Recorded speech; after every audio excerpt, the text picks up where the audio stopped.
അടൂരിലെ DYFI നേതാവ് police മർദ്ദനത്തിൽ കൊല്ലപ്പെട്ടു എന്ന ആരോപണവുമായി ഇപ്പോൾ പിതാവ് രംഗത്ത് വന്നിരിക്കുന്നു. ഡിവൈഎഫ്ഐ പ്രവർത്തകനായ അടൂർ മേഖലയിലെ ആ ഏരിയ സെക്രട്ടറിയുമായി പ്രവർത്തിച്ച ജോയലാണ് മരണപ്പെട്ടത്. പോലീസ് മർദ്ദനത്തെ തുടർന്ന് മരണപ്പെട്ടു എന്നാണ് പിതാവ് ജോയ്ക്കുട്ടിയും മാതാവും പറയുന്നത്. പോലീസ് മർദ്ദനത്തിന് ശേഷം 4-ാം മാസം അദ്ദേഹം മരണപ്പെട്ടു. അദ്ദേഹത്തിന് അടൂരിലെ അന്നത്തെ SHO യു ബിജുവിനെതിരെയും അതുപോലെ പോലീസുകാരായ ഷിജു, ശ്രീകുമാർ, സുരേഷ്, ജയകുമാർ എന്ന 4 പേർക്കും എതിരായിട്ടാണ് വളരെ കൃത്യമായ ആരോപണം ഇപ്പോൾ പുറത്തു വരുന്നത്. തൻ്റെ മകന് മരിച്ചത് പോലീസ് മർദ്ദനത്തെ തുടർന്നാണ്. ഒരു വാഹനം മറ്റൊരു വാഹനത്തിൽ തട്ടിയതിനെ സംബന്ധിച്ച് ജോയലിനെ പോലീസ് വിളിക്കുകയും പോലീസ് സ്റ്റേഷനിൽ വെച്ച് അതിക്രൂരമായ മർദ്ദനത്തിനിരയാകുകയും ചെയ്തു എന്നാണ് മാതാപിതാക്കൾ പറയുന്നത്. അദ്ദേഹത്തിൻ്റെ പിതാവ് ജോയ്ക്കുട്ടി, അതുപോലെ തന്നെ അമ്മ മറിയാമ്മയും മകനുമായിട്ട് പോലീസ് സ്റ്റേഷനിൽ ചെന്നപ്പം പോലീസ് സ്റ്റേഷനകത്ത് അതിക്രൂരമായി മകനെ മർദ്ദിക്കുന്നത് ഇവർ കണ്ടു നേരിട്ട്. രാത്രി 7 മണി മുതൽ 9 മണി വരെ ഇട്ട് മർദ്ദിച്ചു.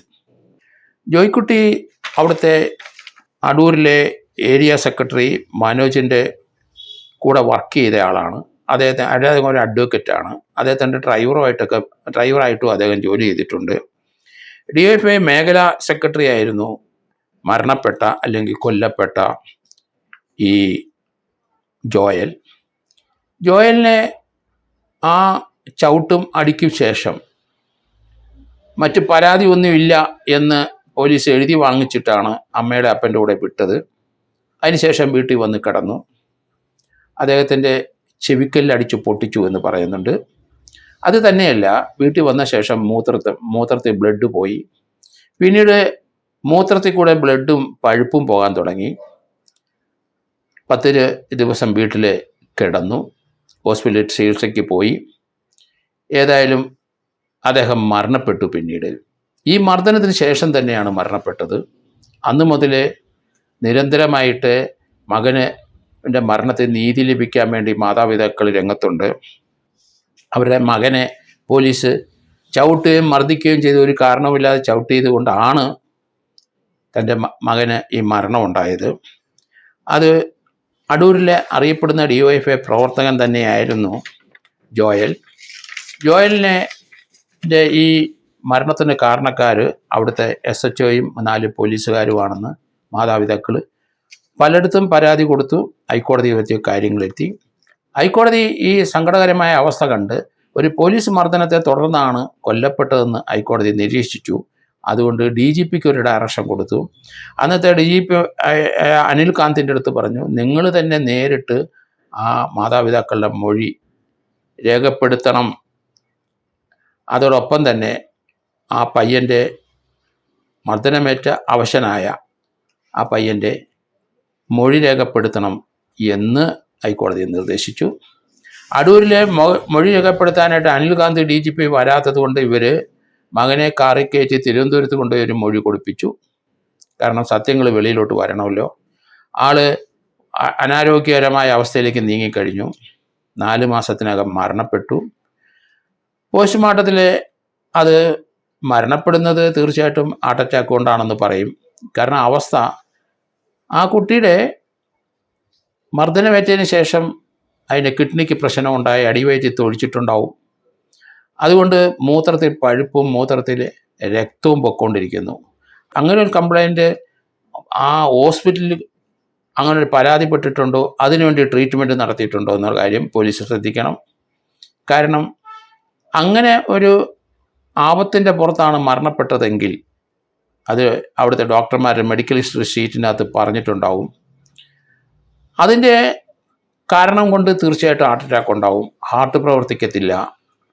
കാരണം അദ്ദേഹത്തിൻ്റെ മൂത്രത്തിൽ കൂടെ ബ്ലഡ് വരുന്നുണ്ടെങ്കിൽ കിഡ്നിക്കോ അല്ലെങ്കിൽ റെക്ടൽ ഏരിയയിൽ ചവിട്ടേറ്റിട്ടുണ്ട്. അതിൻ്റെ തുടർച്ചയായിട്ടാണ് അദ്ദേഹം കിടപ്പായത്, ബെഡ് റിഡനായത്.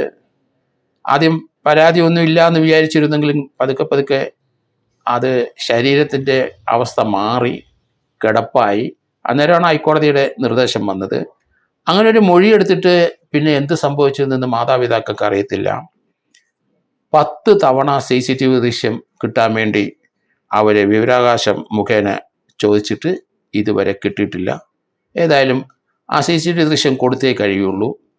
അത് ഒരു പൗരൻ്റെ കടമയാണ്. അതിന് അർഹതപ്പെട്ട അവരുടെ അവകാശത്തിൻ്റെ പരിധി വരുന്നതാണ്. ആ CCTV ദൃശ്യം കൊടുക്കണം. അതിപ്പോൾ നശിപ്പിച്ചിട്ടുണ്ടെങ്കിൽ അവർക്കെതിരായി നടപടി വേണ്ടി വരും. ഒരു DGP ആണ് മൊഴി എടുത്തതെന്ന് മനസ്സിലാക്കിക്കണം അതിൻ്റെ പ്രാധാന്യം. എന്തുകൊണ്ടാണ് ആ ഒരു മരണകാരണം ഹാർട്ട് അറ്റാക്കാണ്. മരണകാരണം എല്ലായ്പ്പോഴും ഹാർട്ടിൻ്റെ പ്രവർത്തനം നിൽക്കുമ്പോൾ തന്നെയാണ് മരണം ഉണ്ടാകുന്നത്. എന്ത് അസുഖമായാലും ശരി, ബ്ലീഡിങ് ഉണ്ടായാലും ശരി, അതിൻ്റെ മരണകാരണം റൂട്ട് മിക്കവാറും മറ്റ് ഹാർട്ട് ഫെയിലിയർ ആകുന്നത് തന്നെയാണ് മരണലക്ഷണം. അതുകൊണ്ട് അങ്ങനെ പറഞ്ഞ് എഴുതി തള്ളാൻ കഴിയില്ല.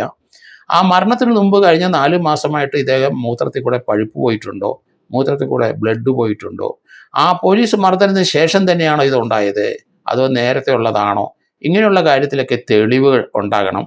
ഏതായാലും ഹൈക്കോടതിയുടെ നിർദ്ദേശമനുസരിച്ച് എന്തായാലും പോലീസ് കേസെടുത്തിട്ടുണ്ടാവും എന്നാണ് ഞാൻ കരുതുന്നത്.